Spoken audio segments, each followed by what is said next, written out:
Bonjour à tous, merci d'être au rendez-vous de Futur TV pour cette nouvelle édition de la rédaction. Tout de suite, les titres.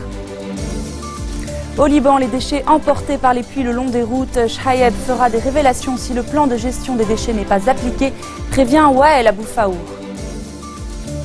L'anéantissement des terroristes pour une solution politique en Syrie, déclaration de Bachar el-Assad. Face à une délégation russe à Damas, le président syrien se dit prêt à organiser des élections. Des actes plutôt que des mots, réponse des Palestiniens au Premier ministre israélien Benyamin Netanyahou qui promet de maintenir le statu quo sur l'esplanade des mosquées. Et dans ce journal, on ira aussi en Côte d'Ivoire où une forte abstention est attendue pour les élections présidentielles. On débute ce journal par les fortes averses qui se sont abattues aujourd'hui sur le Liban. La pluie a entraîné des inondations dans plusieurs régions, notamment sur l'autoroute au niveau de Bedaoui qui a été recouvert par les eaux. À Dénié, on comptait 30 cm d'eau sur le pont de Bakhoun en raison de l'obstruction des canalisations. La circulation a été bloquée pendant plusieurs heures, tandis que les routes reliant le Jourout de Dénié au littoral ont également été envahies par les pluies. À Alba, au Hakar, les riverains tentaient de désengorger la chaussée.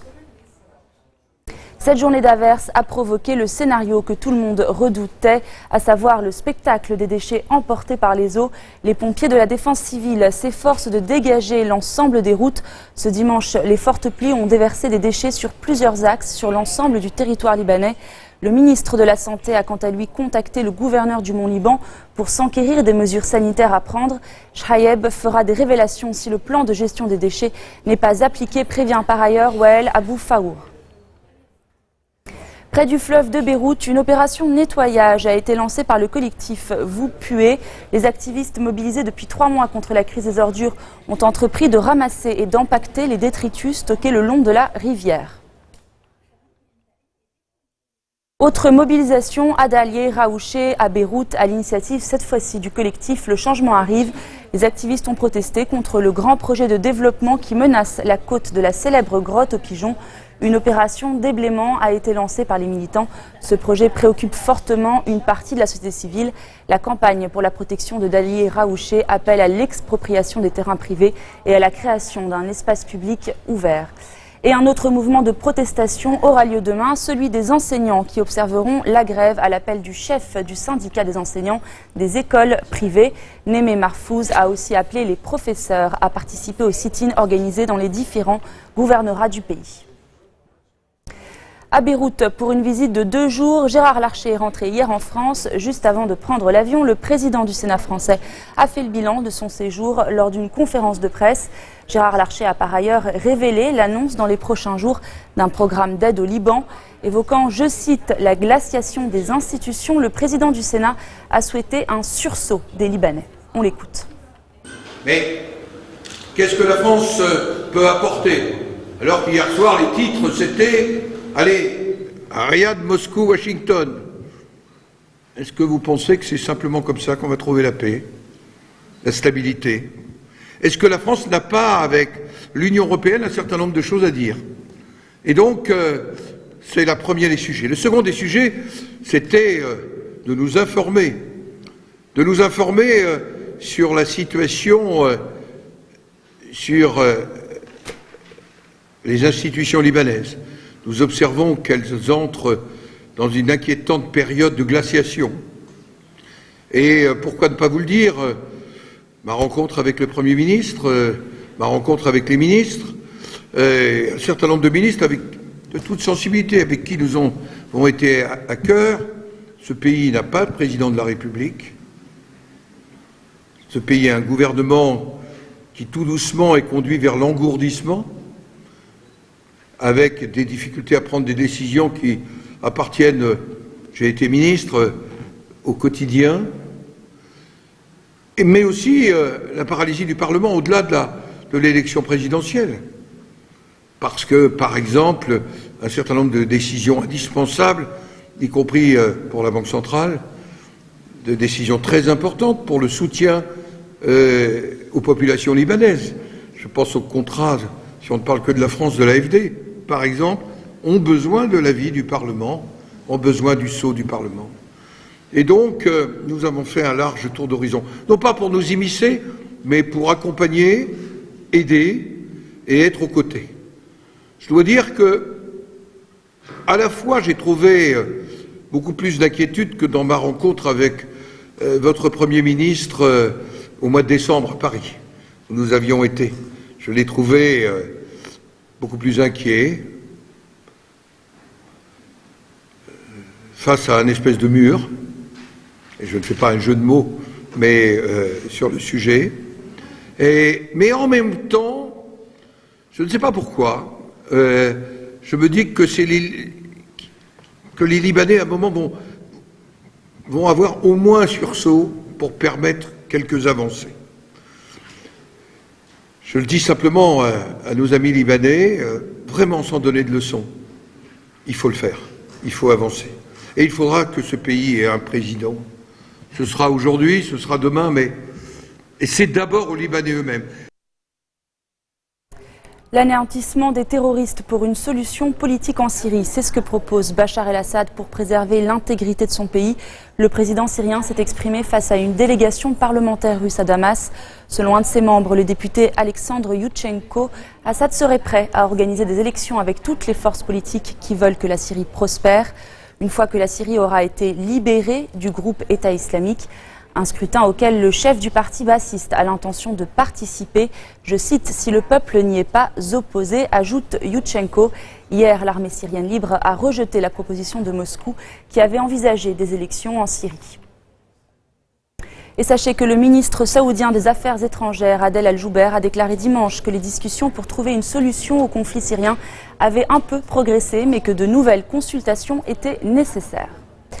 Le Royaume-Uni a une certaine responsabilité dans la montée du groupe État islamique. Certaines erreurs ont été faites en Syrie dans la compréhension de ce qui se passerait une fois le régime tombé, reconnaît quant à lui Tony Blair dans une interview sur CNN. L'ancien Premier ministre britannique a présenté des excuses pour les fausses informations données par les services secrets. Il a toutefois estimé, je cite, « difficile de s'excuser d'avoir démis Saddam Hussein. Encore aujourd'hui, je trouve que c'est mieux qu'il ne soit plus là, soutient Tony Blair. Ces déclarations interviennent alors que la commission Shilko doit annoncer d'ici début novembre un calendrier de publication. Celle-ci enquête sur l'engagement controversé du Royaume-Uni dans la guerre en Irak lancée en 2003 par le gouvernement travailliste. Dans un instant, nous ferons le point au Congo où les Congolais vont se prononcer sur un projet de nouvelle constitution.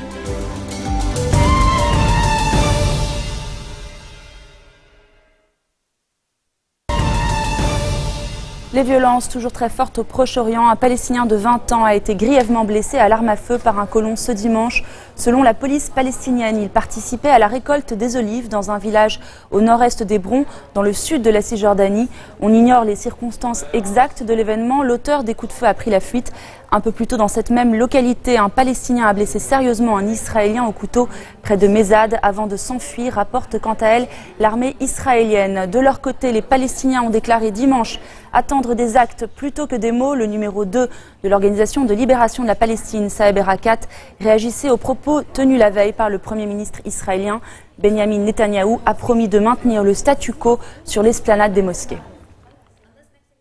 5 ans après les violences qui avaient endeuillé la présidentielle de 2010, les Ivoiriens votent de nouveau pour élire leur chef de l'État. Les observateurs craignent une abstention élevée. Juliette Lacharnay nous en dit plus. Malgré les retards d'ouverture jusqu'à 1 heure dans certains bureaux de vote, les premiers bulletins tombent dans l'urne. Pour l'heure, peu d'électeurs se pressent dans l'isoloir, notamment dans le quartier de Yopougon, fief de l'ex-président Laurent Gbagbo. Ici, la participation s'annonce faible. Je n'ai pas décidé de voter. La réconciliation n'est pas en Côte d'Ivoire actuellement, puisqu'il y a 2 clans qui se sont battus et l'autre est en prison présentement. Donc quand on veut avoir une réconciliation, il faut qu'on libère celui qui est en prison pour permettre aussi aux autres de pardonner. Dans les rues de Yopougon, le spectre de Laurent Gbagbo, actuellement incarcéré à La Haye et en attente de jugement par la Cour pénale internationale, plane toujours. Mais pour certains électeurs, il est temps de tourner la page. J'ai décidé d'aller voter aujourd'hui parce que c'est un devoir de tout citoyen ivoirien. La Côte d'Ivoire, c'est notre pays à nous tous. Et pour que les gens sachent que nous sommes vraiment réconciliés, que nous n'avons rien sur le cœur, on doit aller au vote. Contrairement aux précédents scrutins et aux violences qui avaient secoué le pays en 2010, la présidentielle s'annonce crédible et apaisée en Côte d'Ivoire, premier producteur mondial de cacao et poids lourd économique de l'Afrique de l'Ouest. 34 000 soldats, dont 6 000 casques bleus, ont été déployés pour assurer la sécurité du scrutin. On vote aussi au Congo. Les Congolais vont se prononcer sur un projet de nouvelle constitution, plan qui devrait permettre au président Denis Sassou Nguesso de briguer un 3e mandat. Sophie Guignon nous en fait le portrait. C'est à l'indépendance du Congo en 1960 que Denis Sassou Nguesso enfile des habits de militaire. Jeune officier, il fait partie du mouvement qui renverse le président au pouvoir en 1968 et fonde le Parti congolais du travail, acquis au marxisme. Le pluralisme est aboli. Denis Sassou Nguesso monte les échelons dans sa carrière de militaire. Chef du groupement paracommando, ministre de la Défense et enfin, il accède à la tête de l'État en 1979. Il y règne sans partage sur le Congo, pays riche en pétrole jusqu'en 1991. La contestation monte, Denis Sassou Nguesso, le militaire, fait des concessions.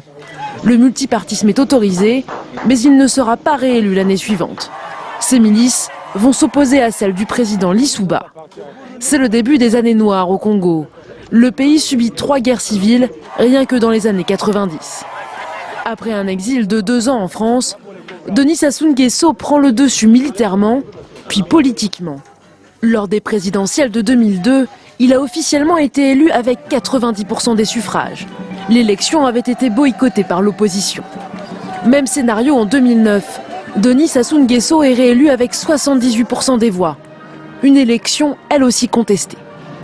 En 31 ans au pouvoir, Denis Sassou Nguesso a amassé une fortune colossale, dans un pays où plus de 70% de la population vit sous le seuil de pauvreté. La justice française s'intéresse à son patrimoine immobilier dans l'Hexagone. Une enquête est en cours pour recel de détournement de fonds publics. Brazzaville a qualifié cette enquête d'immense manipulation. Fin de cette édition, tout de suite le rappel des titres. Au Liban, les déchets emportés par les pluies le long des routes. Akram Chayeb fera des révélations si le plan de gestion des déchets n'est pas appliqué, prévient Wael Abou Faour. L'anéantissement des terroristes pour une solution politique en Syrie, déclaration de Bachar el-Assad. Face à une délégation russe à Damas, le président syrien se dit prêt à organiser des élections. Des actes plutôt que des mots, réponse des Palestiniens au Premier ministre israélien Benjamin Netanyahou qui promet de maintenir le statu quo sur l'esplanade des mosquées. En Côte d'Ivoire, une forte abstention est attendue pour les élections présidentielles. Merci de votre attention. Retrouvez-nous tous les jours à 16h40 heure de Beyrouth. Vous pouvez également nous suivre en ligne sur notre site web ou en téléchargeant notre application mobile. Excellente soirée à toutes et à tous.